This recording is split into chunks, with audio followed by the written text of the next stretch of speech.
बिहार में दूसरा समय पूरा हुआ और उसके ठीक पहले आज मैं सुबह एक वीडियो बनाया था जिसमें मैंने दिल्ली के इस ब्लास्ट का जिक्र किया था, उसका विश्लेषण किया था। और मुझे ऐसा लगा था कि जानबूझकर चुनाव के दूसरे चरण के चुनाव के एक दिन पहले ब्लास्ट कराया गया ताकि बिहार में चुनाव में इसका प्रभाव दिखे। और मैंने दलील दी थी, मैंने कहा भी था कि इसका प्रभाव होगा, हो सकता है और हो भीगा, मगर जो प्रभाव होगा उसका लाभ बीजेपी को शायद मिलेगा। और जैसा कि वो चाहते होंगे कि लाभ न मिले, उनका नुकसान हो चुनाव में, वैसा नहीं होगा। तो इस बात का तो प्रमाण मिल चुका, जो मैंने कहा था कि अच्छा वोटिंग हुआ दूसरे चरण में 65% से ऊपर, लगभग 70% के आसपास। तो एक बहुत बड़ी उपलब्धि है।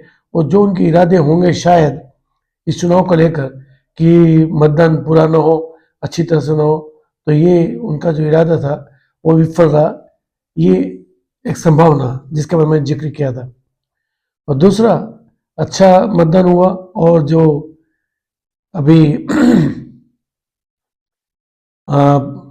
एग्जिट पोल्स आए हैं, 5-6 एग्जिट पोल्स आए हैं जो बड़े बड़े एग्जिट पोल हैं, और उन्होंने जो बताया उस हिसाब से एनडीए की सरकार बनने जा रही।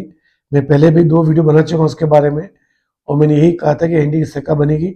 105 से 150 से 160 सीट एनडीए को मिलेगी, ऐसी मेरा अनुमान था। अब और यही बात कुछ एग्जिट पोल ये बता रहे कि शायद 150 से 160 सीटें एनडीए को मिल सकती है। तो अब देखते हैं क्या होता है।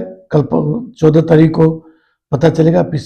शुरुआत के 3-4 घंटे में जो रुझान होगा, जो संभावना होगी, वो पूरी तरह से दिखाई देगी। और अंतिम निर्णय तो शायद दिन के अंत में और देर रात्रि के बाद ही पता चलेगा। मगर 14 तारीख को शुक्रवार के दिन सुबह 3-4 घंटे में हमें अनुमान लग जाएगा कि किसकी सरकार बनने जा रही है। संभावना एनडीए की है, तो फिर भी देखते हैं क्या होता है। कुछ कहा नहीं जा सकता लोगों के मन में क्या है।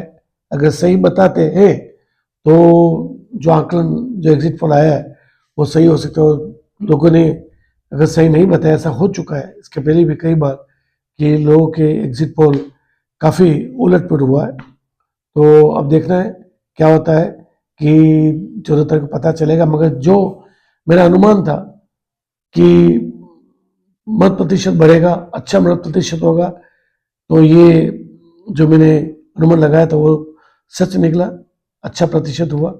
और